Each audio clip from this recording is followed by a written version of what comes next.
মূলধারা ৭১ মইদুল হাসান। প্রকাশকের ভূমিকা।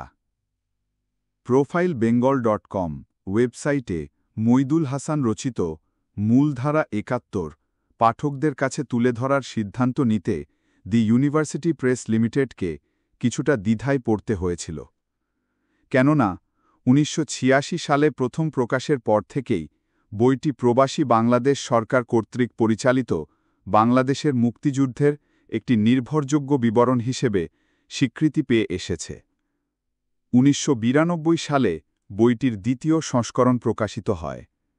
যে বইটি এখন ওয়েবসাইটে পরিবেশিত হয়েছে সেটি সংস্করণের পঞ্চম মুদ্রণ ২০০৮। একটি বাণিজ্য সফল বইয়ের সম্পূর্ণ অংশ কোনো মূল্য ছাড়াই ওয়েবসাইটে উন্মুক্ত করে প্রত্যক্ষভাবেই প্রকাশক কিছুটা আর্থিক ক্ষতি স্বীকার করে নিয়েছে। অন্যদিকে ওয়েবসাইটে মূলধারা ৭১ উন্মুক্ত করার পক্ষের কারণ প্রধানত দুটি। প্রথমটি হল সারা বিশ্বের বাংলা ভাষাভাষী বৃহত্তর পাঠকের কাছে সম্পূর্ণ বইটি সহজলভ্য করা। দ্বিতীয়টি হল এর ফলে নতুন করে বইটির ওপর যেসব আলোচনা শুরু হবে তা এই বইয়ের ইংরেজি সংস্করণ অথবা অন্য আরও বই রচনার কাজে সহায়ক হতে পারে। এই বইতে স্বাধীনতা আন্দোলনের সূত্রপাত ও তার আগে পিছের তাৎপর্যময় ঘটনার বিশ্লেষণ ও বর্ণনা আছে, যা লেখা হয়েছিল ওই সময়কার জাতীয়, আঞ্চলিক ও আন্তর্জাতিক ঘটনার প্রেক্ষিত গভীরভাবে গবেষণা ও অনুসন্ধান করে। বাংলাদেশের অভ্যুদয়ের পিছনে রাজনৈতিক, সামরিক ও দূতাবতিক ঘটনাবলীর বস্তুনিষ্ঠ বর্ণনা এই বইটিকে করে তুলেছে একটি অনন্য দলিল। এটা এই লেখকের পক্ষে করা সম্ভব হয়েছে এই কারণে যে তিনি প্রবাসী বাংলাদেশ সরকারের প্রধানমন্ত্রী তাজউদ্দিন আহম্মদের একজন ঘনিষ্ঠ সহযোগী হিসেবে বেশ কিছু দূতাবতিক তৎপরতার সঙ্গে প্রত্যক্ষভাবে জড়িত ছিলেন, এবং প্রত্যক্ষভাবে না হলেও তিনি অনেক ঘটনার প্রেক্ষাপট সম্পর্কে জ্ঞাত ছিলেন। মূলধারা ৭১ প্রকাশের পর বিভিন্ন সূত্র থেকে, বিশেষত মার্কিন সরকার ও ইউএস লাইব্রেরি অফ কংগ্রেস সম্প্রতিকালে বেশ কিছু দলিলপত্র জনসাধারণের জন্য উন্মুক্ত করেছে। কাজেই এই বই এবং সম্প্রতিকালের দলিলপত্র অবলম্বন করে বাংলাদেশের স্বাধীনতা যুদ্ধের বিষয়ে নতুন তথ্য, প্রসঙ্গ ও বিবেচনা উঠে আসার প্রচুর সম্ভাবনা রয়েছে। এই সম্ভাবনাও ক্ষীণ নয় যে এই ওয়েব সংস্করণের ফলে বইটির আসন্ন ইংরেজি ভাষ্য পাঠকদের মধ্যে যথেষ্ট আগ্রহ সৃষ্টি করবে। মহিউদ্দিন আহমেদ, প্রকাশক, ইউপিএল। প্রথম সংস্করণের ভূমিকা। সমকালীন ইতিহাস বর্ণনার ক্ষেত্রে বর্ণনাকারীর রাজনৈতিক ভাবাবেগ ও পক্ষপাতিত্ব প্রায়শ এক সাধারণ সমস্যা। যদি কোনো কারণে সেই ঐতিহাসিক ঘটনার সাথে বর্ণনাকারীর কিছু সংস্রব ঘটে, তবে আত্মপ্রকাশের প্রবণতাও একটি অতিরিক্ত সমস্যা হয়ে দাঁড়ায়। ফলে বিবরণ হারায় ঐতিহাসিক বস্তুনিষ্ঠতা। এই দ্বিবিধ বাধা অতিক্রমের জন্য যে নিরাসক্ত নিষ্ঠা ও সততা প্রয়োজন তা সম্যক আয়ত্ত করার দাবি আমার নেই, তবে এই প্রয়োজন সম্পর্কে সচেতন ও যত্নশীল থেকেছি বিনীতভাবে তার উল্লেখ রাখতে চাই। এই গ্রন্থ মুক্তিযুদ্ধের পরিকল্পনা, উদ্যোগ ও মূল ঘটনাধারাকে নিয়ে লেখা।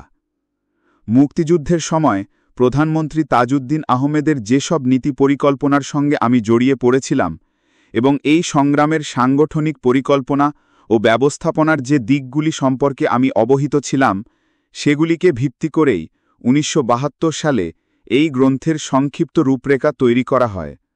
পরে সেই ভিত্তির সম্প্রসারণ ঘটে।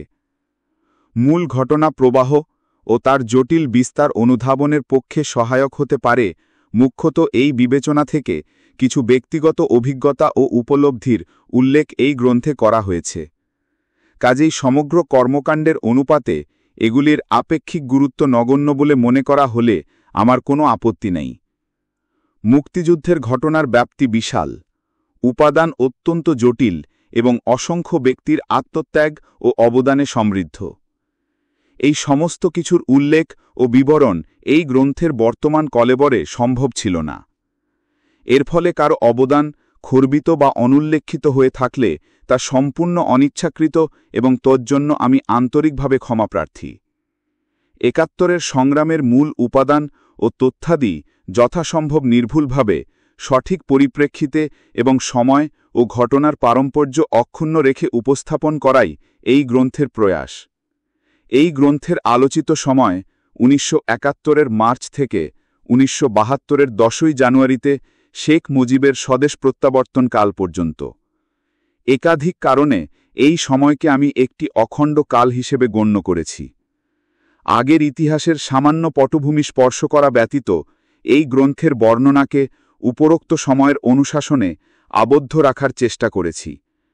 সম্ভবত এর ফলে এই সময়কে তার নিজস্ব আলোকে উপলব্ধি করা সহজতর হবে। ঘটনার ১৪ বছর পর এই রচনা সমাপ্ত হতে চলেছে। দীর্ঘকালের ব্যবধানে স্মৃতি প্রায়শই অনির্ভরযোগ্য। কাজেই এই গ্রন্থ রচনাকালে অসমর্থিত স্মৃতিকে পরিহার করার যথাসম্ভব চেষ্টা করেছি। সৌভাগ্যক্রমে ৭১-এর ঘটনাবলীর বস্তুনিষ্ঠ মূল্যায়ন এবং সেই ভিত্তিতে মুক্তিযুদ্ধের বিষয়ে গ্রন্থ রচনার প্রথম উদ্যোগকালে ১৯৭২ সাল থেকে পরবর্তী ৪ বছরে বিক্ষিপ্ত হলেও যে গবেষণার চেষ্টা আমি করেছিলাম তার ফলে দলিলপত্র, সাক্ষাৎকার, ব্যক্তিগত জার্নাল, মুদ্রিত তথ্য, ঘটনাপঞ্জি প্রভৃতি অনেক কাগজপত্র জমে ওঠে। এগুলি বিস্মরণের ক্ষতিপূরণে বহুলাংশে সহায়ক হয়েছে। গত ২ বছরে এই গ্রন্থ রচনাকালে আরও কিছু নতুন তথ্য সংগৃহীত হয়েছে। গ্রন্থে পরিবেশিত তথ্যাদির সূত্র বা উৎস কোনো কোনো ক্ষেত্রে অনুল্লেখিত থাকলেও এগুলির সত্যতা ও নিরপেক্ষতা যত সম্ভব পুনর্বার যাচাই করে দেখার চেষ্টা করেছি। তৎসত্ত্বেই যদি তথ্যের কোনো ভুলভ্রান্তি থাকে তার দায়িত্ব একান্তভাবেই আমার। গ্রন্থের পাদটিকায় একান্ত সাক্ষাৎকার হিসেবে পরিবেশিত তথ্য ও অভিমতগুলি আজও অন্যত্র অপ্রকাশিত এবং বর্তমান রচনার জন্যই বিভিন্ন সময় সংগৃহীত হয়েছে। এই গ্রন্থের রচনা, প্রকাশনা এবং বিশেষ করে সংশ্লিষ্ট বিষয়াদি গবেষণাকালে যাদের অকৃপণ সহযোগিতায় আমি উপকৃত হয়েছি তাদের নামের তালিকা দীর্ঘ। এদের অনেকেই আজ লোকান্তরিত। এদের সবার কাছে আমি ঋণ স্বীকার করি। মইদুল হাসান, ঢাকা, ১৮ ডিসেম্বর ১৯৮৫। দ্বিতীয় সংস্করণের ভূমিকা। এই গ্রন্থের প্রথম প্রকাশ ও এই সংস্করণের মাঝে বিশ্বে যুগান্তরকারী পরিবর্তন ঘটেছে তা আন্তর্জাতিক ব্যবস্থার ক্ষেত্রে। দ্বিতীয় মহাযুদ্ধের পর প্রায় ৪.৫ দশক ধরে যে বৈরিতামূলক ব্যবস্থা, ঠান্ডা যুদ্ধের যে উন্মত্ততা বহাল ছিল পৃথিবী জুড়ে, ইতিমধ্যে তার বহুলাংশের বিলোপ ঘটেছে অবিশ্বাস্য দ্রুত গতিতে। এই সংস্করণ প্রকাশকালে পরিস্থিতি ও দৃষ্টিভঙ্গির এ সমুদায় পরিবর্তনের মধ্যে যতটুকু প্রাসঙ্গিক তা আমি বিবেচনায় রেখেছি। আমার মনে হয়েছে এই সংস্করণে প্রথম প্রকাশের বর্ণনা ও যুক্তিবিন্যাস অনেকটাই অপরিবর্তিত রাখা যায়। অপরিবর্তিত রাখার বড় কারণটি অবশ্য পদ্ধতিগত। মুক্তিযুদ্ধকে তার নিজস্ব সময়ে যুক্তিতে উপস্থাপন করার প্রয়োজন বোধহয় সবসময় থাকবে। অন্যদিকে যেমন বিভিন্ন সময় ও পরবর্তী অভিজ্ঞতার দৃষ্টিকোণ থেকে মুক্তিযুদ্ধ উপস্থাপিত বা বিশ্লেষিত হতে পারে বিভিন্নভাবেই। কাজেই সংশোধন বা পরিবর্তন এই সংস্করণে বড় কিছু নেই। সংযোজন যতটুকু করা হয়েছে তা পূর্বে উল্লিখিত ঘটনা বা যুক্তিকে অপেক্ষাকৃত স্পষ্ট করার উদ্দেশ্যেই। এ যাবৎ অপ্রকাশিত কিছু দলিল পরিবেশন করা হলো এই সূত্রে, আর কিঞ্চিত পরিমার্জনা করা হয়েছে কিছু ভাষার। লেখক।